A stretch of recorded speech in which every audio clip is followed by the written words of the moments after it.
the situation here, there's kind of two components to it, right? So one is we have um, some, let's just say that's not just one team member, but maybe there are some team members who push back against new policies that come down from your team, and even if it's directed by the CEO. And then you have one particular individual who not only is there constant pushback with many of the policies that come out or the processes that come out, but the way that the pushback happens sounds like it's very um, it's not a healthy communication. It's kind of toxic and it doesn't really go anywhere. So we'll address both because there could be some overlap here. But so it sounds like with one policy, with the employee of the month policy or process, it sounds like there was a lot of input that was gathered from team members to really get a sense of what people are gonna appreciate or how they think it's gonna work. And that would kind of be my first suggestion is whenever possible to try to do that. And to get as much with every policy or process like that that affects everyone, to try to get input from everyone affected. And that sounds overwhelming, I'm sure, right? Because you're thinking you have to do it. But I'll tell you a hack for that here in a second. But the reason I think that's so important is because for two main reasons. One is that it'll often result in much greater effectiveness of the policy or the process, because sometimes if we're not intimately involved in the process itself from our end, then we may not be the best ones to create that process or that policy. Sometimes the people affected might see something that we just didn't even think of, and by getting them involved, it ends up saving a lot of time in the long run and a lot of frustration for everyone. Second reason is that it dramatically improves buy-in. If there's a consensus among people who are going to be affected by a certain policy or a certain process that this is the way we'd like it to be done, then the likelihood that people are going to actually buy in and not push back against it goes up, obviously, dramatically, right? So clearly, you can't do that with every decision you're going to make, and the suggestion is to try to do it with as many as possible by involving the people who are going to be affected. And one way that you can do that without taking too much of your time is to create kind of like a subcommittee. So you could, like, let's just say the employee of the month policy. You could reach out to all hands and say, hey, we've been told that there's some things that people would like to see updated in our employee of the month process. We're looking for 4 individuals who would like to work on a subcommittee to gather feedback from people on what they'd like to see, and try to get some type of consensus among what people would look like, or what this process would look like. And that way you don't have to do it. You have them do it, and then when they're done, they furnish you with the evidence, or the consensus if there is one, and that further improves buy-in. So, I mean, I'll give you an example that's like, it's rather extreme. And I'm not suggesting that you do this because it might be something your organization aims for in the long term. But if you want to learn more about this, you can actually read the book. But there's a CEO from Brazil. His name is Ricardo Semler. And he, for a long time, was the CEO of a company called Semco. And he created an organization where basically the employees ran it. So the employees, they picked their own schedules, they wrote their own job descriptions, they made almost every decision in the company. And to his amazement, it was like the more that he empowered them to make these types of decisions, the happier everyone was, because they had all this autonomy. So again, that's an extreme example. I'm not suggesting that you obviously try to do that immediately.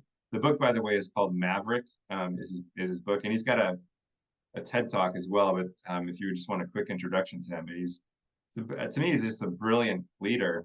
But he's kind of known for creating a company with no rules, so like their employee handbook was about 20 pages, but it was almost all cartoons, and the basic Did it idea work? was the basic idea was, hey, we hired you because we trust you, like, use your common sense. But that was kind of like the core message.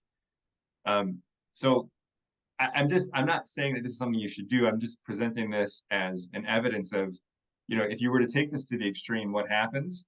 And uh, if you do it right, if it's built up over time, you can't just do that overnight because people aren't ready for that type of autonomy. But if you gradually train them on how to think strategically, on how to understand financial statements, all of a sudden, and you're,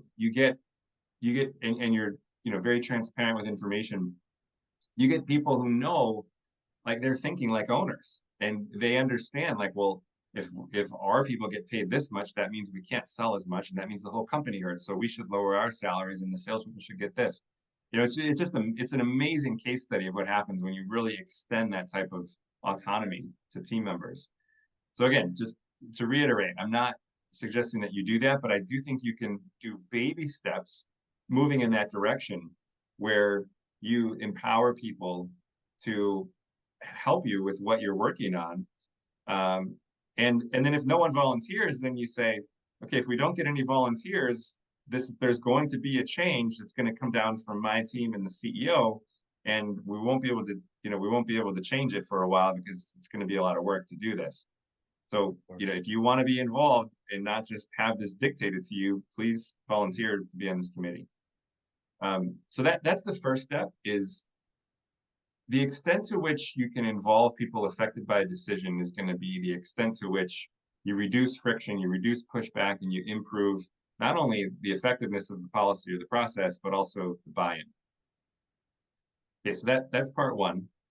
Part two is, so let's say in this case, you've got one particular individual who not only is pushing back, but it's almost impossible to have a conversation with this person. So it sounds like there's some type of there's a relationship issue here as well. And for that, I recommend that's going to take a face-to-face. It doesn't have to be in person if you all are in, different locations geographically. But I do think a virtual face-to-face meeting, the next time you get pushback from this person, Leo, I would recommend, using a process that I call, or not that I call it, it's called nonviolent communication. It's also known as compassionate communication. But it starts with just trying to really understand that person's view, not trying to fix, not trying to change their mind, but just understanding them. And so, the conversation might go something like this. So you let's say you get some pushback, and I think you said this was through WhatsApp, right? So you might just message this person and say, hey, it sounds like you're frustrated about this. Can we have a quick Zoom call sometime today? You schedule a Zoom call, and then when you get them on, the process for nonviolent communication is you want to state objectively and factually what you observed. You don't want to say anything that could be subjective, that's open to interpretation, because then that immediately puts the person on the defensive, and you don't want to use, you don't want to make it sound like it's their fault. You want to try to put it on you. So like an example would be, let's just say that this person's name is Jesus. I doubt that that's the person's name, but let's just say it is. So Jesus, I noticed that when we sent this policy out, you seemed frustrated by this, and that might be enough to start, right? So it could be really that simple. It seemed to me that you were frustrated when I sent this policy out, and you were pushing back, saying that you didn't like a lot of this.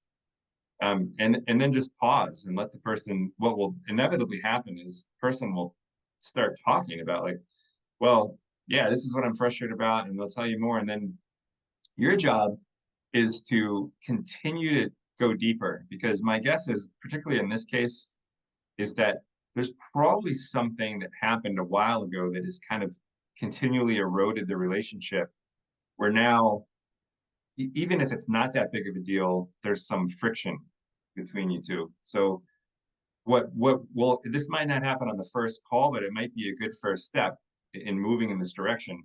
But if you keep asking questions, so they tell you, well, yeah, this is why I'm frustrated because of this, this, and this. And then I know it sounds cheesy when you're just like talking through it like this as a theoretical framework, but it's amazing how well this works. So what you do is just simply summarize in your own words what you heard and then continue to try to determine what emotion is there. So let's say, you just summarize, okay, so it sounds like what was really bothering you was this, and it made you feel annoyed because of this, this, and this. And then they'll either say, yeah, that's it, or they'll correct you and they'll elaborate. My guess is in this case, it's probably going to take a couple rounds before the person's going to keep elaborating. Every time you summarize, they're going to say, well, no, that's not quite right. It's more like this.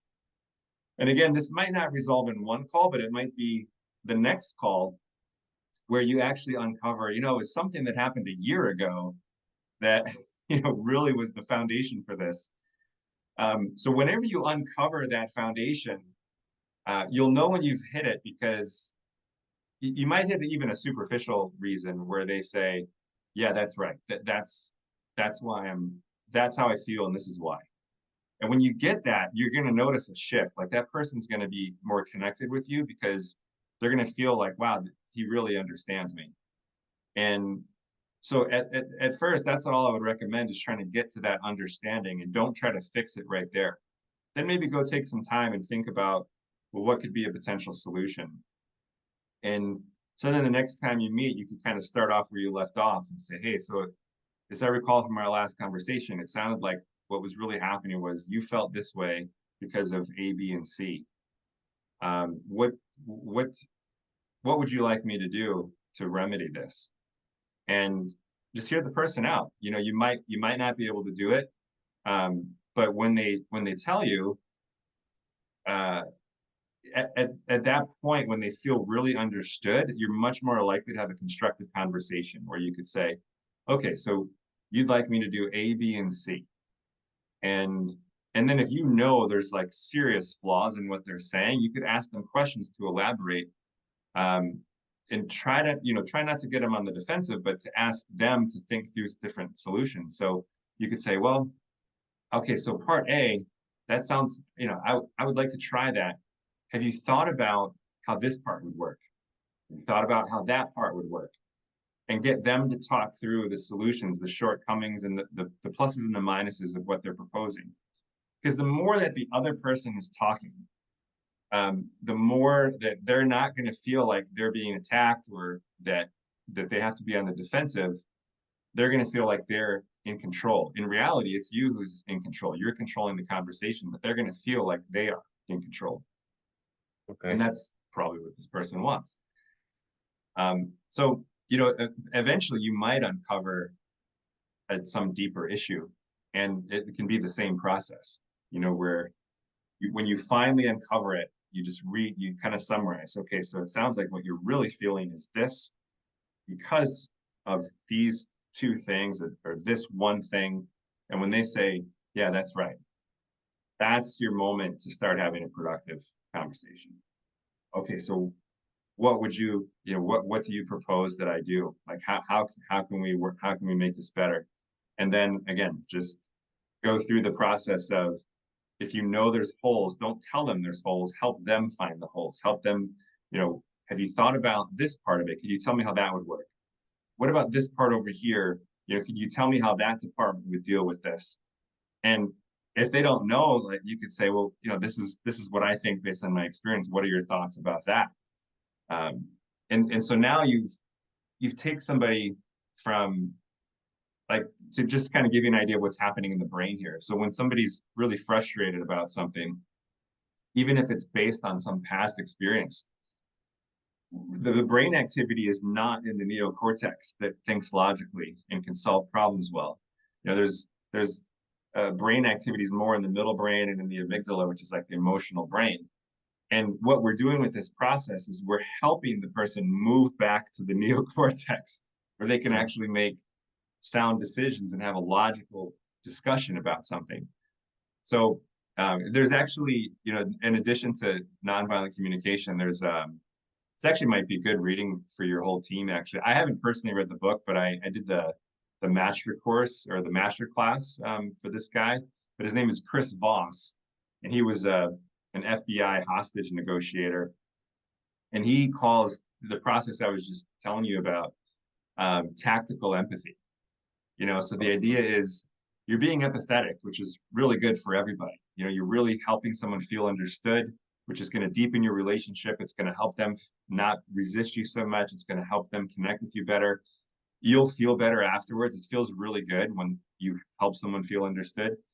But there can be, a tactical motive for you, which is you want to solve a problem. And the issue is you can't solve that problem with another person if they're not able to think logically and have a rational conversation. So the idea is they may need your help to do that. And unfortunately, our nature is, I'm not saying you did this, but unfortunately, our nature is when someone gets frustrated with us and they use certain language, we start to respond in a way where we're not patient, we're not understanding, and then it's like we're butting heads, and it escalates, right? And this might have been what's happening over the last year, where it started off kind of minor, and then each interaction has escalated this tension, and it's going to take one of you, and hopefully it's you, to start de-escalating this. And it's not going to be easy. You're going to feel frustrated because it sounds like from some of the things that he's saying, it's hard to have these conversations. But I think there is a solution, and it's going to take time. It's not going to happen overnight, but it's going to take you being patient and continually working to understand this person, help them feel like you understand them, and not try to fix anything until they feel understood, until you get that. Yeah, that's right. You got it. You understand me. That's when you can start working to solve it. And you work to solve it by having them solve it for you.